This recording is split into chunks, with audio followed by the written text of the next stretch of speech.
Это как раз вот со спутника идут места боев, памятники. У нас вот их очень много с этой стороны, вот они нарисованы, изображены. Но мы их не сможем посетить все. Поэтому я предлагаю часть вторую сделать вашей поездки. Летом, да? Да.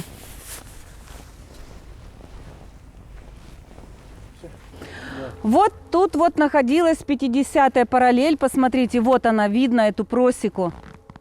И она идет от побережья до побережья через весь Сахалин на 139,6 километра. Вот этот вот поставлен 50-я параллель в 1920 году. До 1920 года японцы жили и на севере Сахалина. Но памятник этот был поставлен 11 августа 1976 года. Почему 11 августа? Потому что 11 августа в 1945 году начались бои. И вот этот памятник, видите, в виде трехгранного штык-ножа от винтовки Мосина, как я вам говорила, да? Вот он, вот эта стрела. И вот это вот указывает, что мы с севера на юг идем. Вот мы сейчас шли по нашей территории, а сейчас вот тут будет японская территория. И ходили, как я вам показывала на слайдах, наш пограничник и японский. Территория вся была вспаханная. Пока был Норский леспромхоз, они все это дело вспахивали, так, ну, скажем, соблюдали это. Да, межу. Вот. И вот так вот ходили по границе. И причем вот мы не проехали туда севернее, погранзастава Нежданная. А сейчас мы с вами поедем на погранзаставу японскую. Полицейский пост, она называется Хандаса. Вот. И когда наши бойцы 11 августа тихо-тихо переходили, их встретил кинжальный огонь японцев. И среди переходивших первым был наш, уже его нет в живых, Болотников Александр Анатольевич, ветеран. Он был связистом. Вот, кстати, еще одна военная такая профессия, связисты, да, благодаря вот им. Вот он один из первых тоже переходил вот эту 50-ю параллель. Здесь наших бойцов встретил кинжальный огонь. И там вот, где мы проезжали, везде сидели снайперы, кукушки на деревьях, которые охотились за командирами. И поэтому дорога была неприступная, она была вся, мосты были все взорваны и обтянуты колючей проволокой. Но впереди шла пехота, а уже позади них шли танки. Вот. И 157-й стрелковый полк шел, чтобы все это разминировать, мосты мостить. Среди них тоже было много погибших бойцов. И 179-й стрелковый полк пошел вот так вот по болотам, как вы видели в музее, да? А Светецкий Григорий Григорьевич, 165-й стрелковый полк, пошел вот так вот по Камышовому хребту. В обход вот так вот. И с тыла они зайдут в тыл вот этому полицейскому посту Хандаса.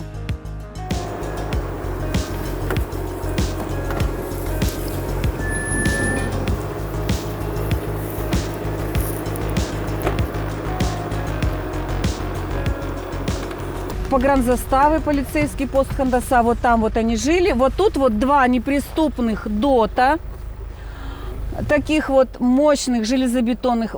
И вот этот вал, там была колючая проволока, и там речка была еще, Хандасагава. Вот это вот, и японцы никак не думали, что наши бойцы смогут вот это взять. Вот дорога также проходила, как вы на фотографиях видели.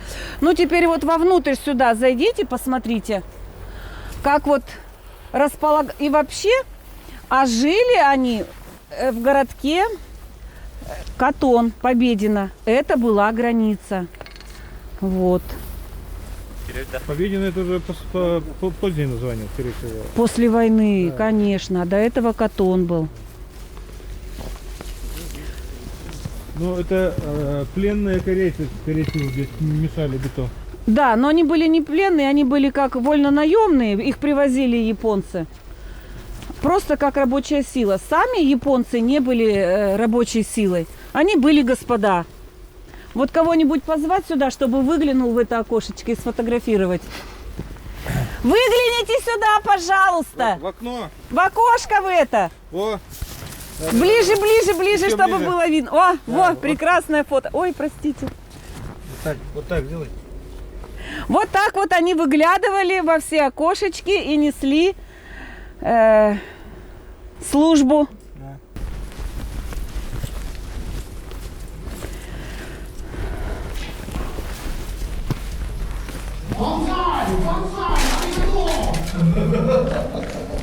Да. Так, стойте, стойте, стойте.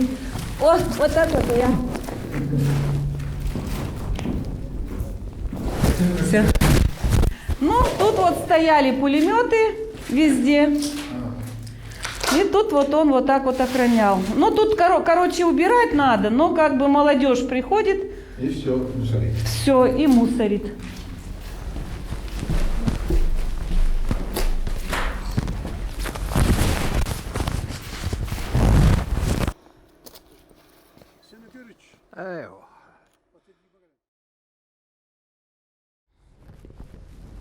Ну, тут у нас вот было маленькое раньше военное кладбище, но теперь вот стали находить бойцов и тут же их подхоранивать. У нас получился большой мемориал. Но идем туда, вот, в сопочку чуть-чуть, 20 метров.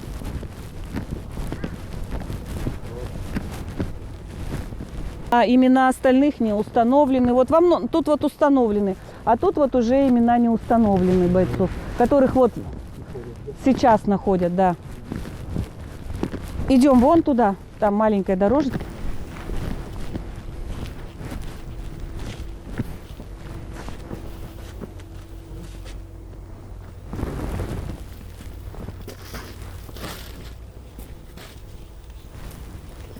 Весьма символичный снег пошел. Природа плачет.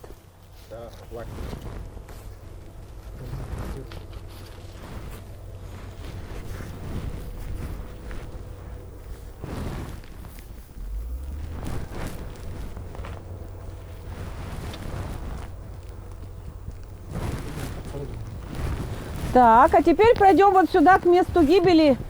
Тут 5 метров пройти чуть-чуть. Нашего героя.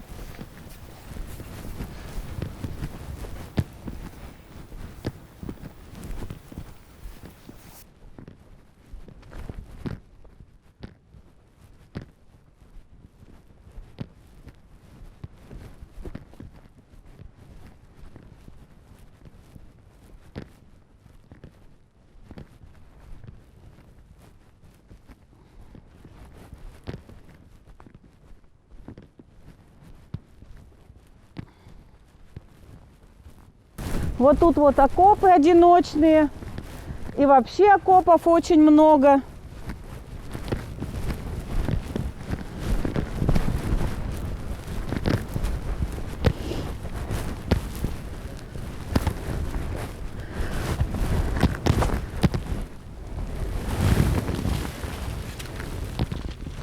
От ветра падают.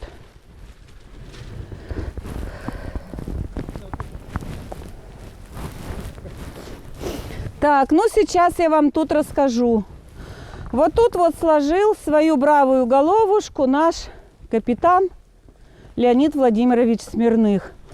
Вот видите, тут кругом одиночные окопы. И когда наши бойцы взяли вот эту высоту, почему нашим командирам говорили: товарищ командир, прикройте свои звездочки пучками травы. Потому что вот почему они не охотились за рядовыми бойцами? Потому что вот я детям аналогию говорю. Вот вы приехали в другой город, вы с педагогом, и вдруг раз вы оказались одни без педагога. Вы не знаете, куда идти, что делать, где столовая, где автобус, где что, да? Так и наши бойцы молодые, которые были призваны с Якутии, из Забайкалья, не знали нашей местности. А Леонид Владимирович, у него и карты, все. И вот за ними, за командирами охотились японские снайперы. Ему говорили: товарищ капитан, прикройте пучками травы ваши звезды. А он говорит: да что вы, я же офицер, как я могу прятать свои звездочки? И вот когда он вот тут вот так вот из окопа выглянул, а было 5 часов вечера и шел дождь, и вот оттуда у нас там солнышко садится, из-за тучи вышло солнышко и осветило как раз его звездочки. И снайпер Кукушка, он и поймал в свой прицел вот эти звезды. И он выстрелил, ведь знает, куда стрелять, да? Между звездочек. Он выстрелил ему в сердце. И вот тут вот погиб наш капитан Смирных. И вот все господа офицеры приезжают со всего Дальневосточного федерального округа. Я их всегда сюда привожу. И они ему приносят, закуривают сигаретку, кладут пачку сигарет и говорят: эх ты, капитан, вот ты закурил, и его увидел снайпер. Вот. Так что вот так это вот. Ну а дальше вы поедете в Леонидово. Между Поронайском можно заехать, там они похоронены, все командиры. Тут вот справа будет братская могила, где наших бойцов похоронили. Но тут рядовые и сержанты, а командиры в Леонидово. Потому что потом с АНОР после боя 79-я стрелковая дивизия базировалась в Леонидово. Ну вот там и похоронили всех командиров в Леонидово.